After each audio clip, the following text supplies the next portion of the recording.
Hello, beautiful people. Happy St. Patrick's Day. Today, I am going to be doing a St. Patrick's tag that I actually took off of a blog, and I will list the link and credits and questions below. If you choose to want to maybe do it for yourself, that's cool. So there are 8 topics. Some of them are about green and some of them have to do with Ireland and leprechauns and St. Patrick's Day. So starting right at the top, number 1, it asks for what is your favorite green book? So I had to go through, of course, all my books, and there were so many green ones. I had no idea I had so many green books. It's like one of my maybe primary colors, maybe besides brown. I don't know. But when I got to this book, y'all, the look was done. This green covered book is the selected plays of Bernard Shaw, and this particular copy came from if you're ever in Washington, D.C., like if you travel there, go to the O Street Mansion, and it is 4 like townhouses that were right next to each other, and they made them all into an elaborate hotel, and the connections and stairwells, because they weren't originally supposed to go together, has like hidden passages and like bookshelves and mirrors and things that swing and you can walk through, and so you can actually pay to actually just walk around and tour, and every single thing in this whole hotel slash restaurant slash bar slash hangout area is for sale. You can buy the furniture, you can buy the dishware, and books are everywhere. It is a book lover's awesome bookstore, and they're all from like estate sales. They're not new books. They're like people have donated to. This is also like a nonprofit, and they really support music industry and all this kind of good stuff. So Washington, D.C., the O Street Mansion, on my I don't know if it was my it wasn't my 50th birthday, but I think it was my 48th birthday, one of my birthdays later in my life. My parents and family and I all went to this, and my father purchased this for me. It was a little pricey because it is a rare collectible that's actually inscribed to somebody from like 1951. So if this is your book, I now have found it and love it. And the thing that's really, really special to me is it has the play in it, St. Joan, which I actually performed that play for a summer in a theater program, living in a renovated barn on one of my all-time favorite summers back in 1990. So this book it's theatrical, it's rare, it's O Street Mansion. My dad bought it for me. It was on my birthday. It's green, which is my favorite color, by the way. So thank you for bearing with me if you listened to all that. This is one of my all-time favorite books, and definitely my favorite green book. Number 2, what is your favorite St. Patrick's Day themed book? And sure enough, I have several St. Patrick's Days or things that mention St. Patrick's Day. I have a love for Nora Roberts, and most of her kind of romantic settings or at least a lot of them, are set in Ireland. So I had all those to pick from. However, if you followed me for a while and been watching my nonfiction acclaims, there's a book 2 and 2 by Rafe Bartholomew, and it is about an Irish pub in New York City. So this book is just one of my all-time favorite nonfiction books. It talks about the history, the characters that go to the bar, not characters fictitious, but real life characters that go to this bar, share their life. He does a beautiful job of just talking about his family and how they're all tied in and invested in one another's lives, and just talks about St. Patrick's Day. There's a whole chapter on St. Patrick's Day. Super Bowl, talks about Hurricane Sandy, 9/11, all those kind of historical things. So just love this book. St. Patrick's Day book.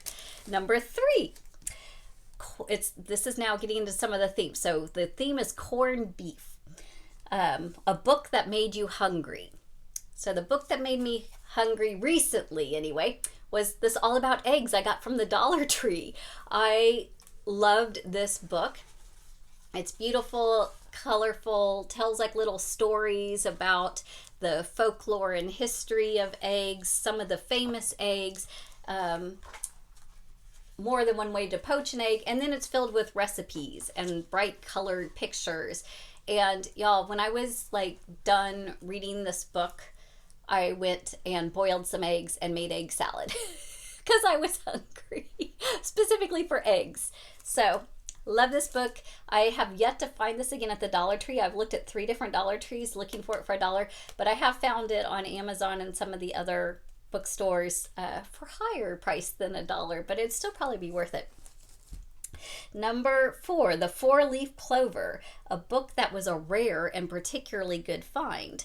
So another story, when I was at my parents' 50th anniversary vacation in Portland, Oregon, we were staying at a coastal house on a cliff overlooking the ocean, and they had one of those kind of community great rooms, and they had board games and books, and the books you could check them out, and it said, you know, help yourself, take one, leave one. And I had just finished reading The Air We Breathe. I think it's called The Air We Breathe, a nonfiction about the doctor who's dying, but he's normally, you know, on the giving end of medical treatment, and he had to become receiving. And it was a beautiful book, but I traded it. And I traded it because I needed a new book to read. So I took one off the shelf of the Portland, Oregon, The Boys in the Boat. And this is the 9 Americans and their epic quest for gold at the 1936 Berlin Olympics. And this book was so, so good. I actually finished it in the weekend that we were there, but I couldn't, I took it. I left the other book and I took this one. And it's so inspiring just reading the stories and the backstories about crewing. I actually signed up and took some crew lessons because I read this book, and I was just so inspired and enthralled with the entire story. And it's great exercise and very, very peaceful and very hard. I'm not a very coordinated person, so I decided that was not really my long-term jam, but I'm super excited that I did it. So this was just a rare find that I just kind of fell into my life and blessed me. And this is a great, if you're looking for a nonfiction, that's always going to make my top nonfiction books. It's always going to be in the top 10, I think, just because I thought it was so well done and inspiring.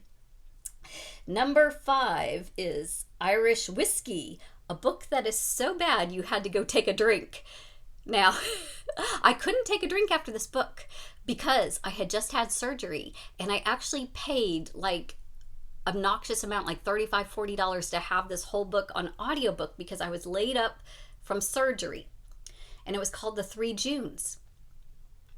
And it has this great premise that the whole novel takes around the place of 3 different years where something really monumental happens in June, right? A wedding, a funeral, da-da-da-da. Great. It was so agonizing. But I was needing to lay in bed and couldn't even, you know, read the words on the page anymore. So I needed an audiobook. So I stuck through it, hoping that it would redeem itself. And I was just so frustrated. It was just the most frustrating experience I've ever had with a book. So I hate to say anything bad about any book because I can appreciate the work that it takes to write a book. And I know that on Goodreads, that particular book, I still think gets like a 3.5 stars. So some people like that book, y'all. So it's just me. We can't all like all books, right? All right, number 6, Irish Dancing, a book that was just so fantastic and made you want to break into a dance. So for this one, I'm immediately, when I saw my Mistborn, that's how I felt when I finished this book. It was so good. I just was telling everybody, I said, even if I didn't think it was necessarily a book that they would enjoy, I would make them listen to how much I enjoyed the book and just how in awe I was of this series and discovering Brandon Sanderson, and I just keep thinking about this book and how spectacular it is, and I really want to reread the whole trilogy, but there's so many other books by him that I want to read, but someday I am going to reread this book because it was just that good, about a girl who's kind of on the streets, down on her luck, within a magic system in a world where everything has gone gray and the colors are dingy and dark, and the sky's not even blue, it's like gray and sputtering ashes, and there's like this mist that's mystical, and the magic system is all around metals and using metals and having properties to control metals. And she just finds this little group of kind of rebels. They're just tight and great friends and have big adventures, and all these things are going on all over the place. And then it comes together at the end in this kind of epic source of good versus evil versus everything going on, and explains it. But it takes an entire trilogy kind of to get through all the meat of that. But really, really good. So, number 7, Ireland. A place that makes you feel like you have traveled to a new country. I'm going to go ahead and say Lord of the Rings, which is this Fellowship of the Ring particularly has, the introduction of the Shire and Hobbiton, and going towards the meeting with the elves and forming the fellowship within all that kind of adventure. It doesn't hit all of Middle Earth, but a lot of the introduction to all the really, really cool places is in the very first one, even the Fellowship of the Ring. And I just appreciate so much the characters that get together to take the one ring that is basically the source of power of the evil, and it needs to be destroyed, and it can only happen in the fires of Mordor, and they've got to journey there and protect the ring to get it to its destruction, right? And save all of not only mankind, but elves and dwarves and, everything good about Middle Earth. So the Tolkien's description of the countries and just how beautiful and mysterious and dark and just full of grit and life, and it's I think what in part allowed even the movies to be as good as they were. So have to give it up for that.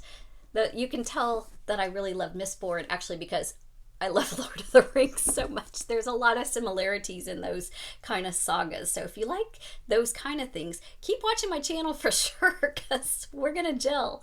And number 8 is pubs. And this one's kind of along the lines of the last one we talked about, but a book that you would love to actually visit and spend time in that one specific kind of location. So I was thinking about this one because I even thought about maybe some of the specific places in Mistborn and even Lord of the Rings, but we're going to diversify out a little. And there was another place that I just would jump at the chance to visit in real life, and that's in Shadow of the Wind. And this is the story about kind of this forgotten mystical labyrinth of a library, right?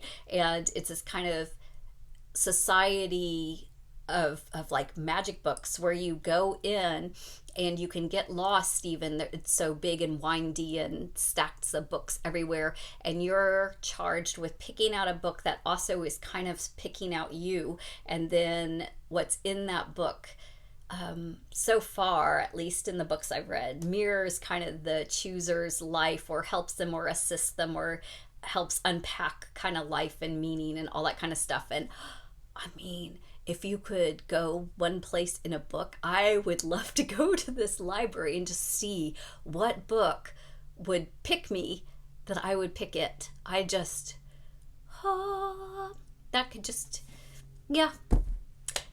That's it. The 8 Irish book tag books of the day. So I hope that this day, if you don't get some green beer or some little jigs going on, that you at least have some blessing, that the original St. Patrick just was full of grace and faith and love and blessing, and just bless that to each of my viewers. Have an awesome day. Take care, and I hope to see you again soon.